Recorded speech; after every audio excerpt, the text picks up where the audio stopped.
حوصله نداره دلم، بیقرارم دیگه کاری به دلم تو ندارم، فقط از توی مش خاطرات بد دارم.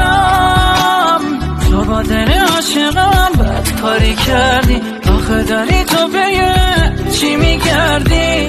با چه روی دوباره میتونی برگردی؟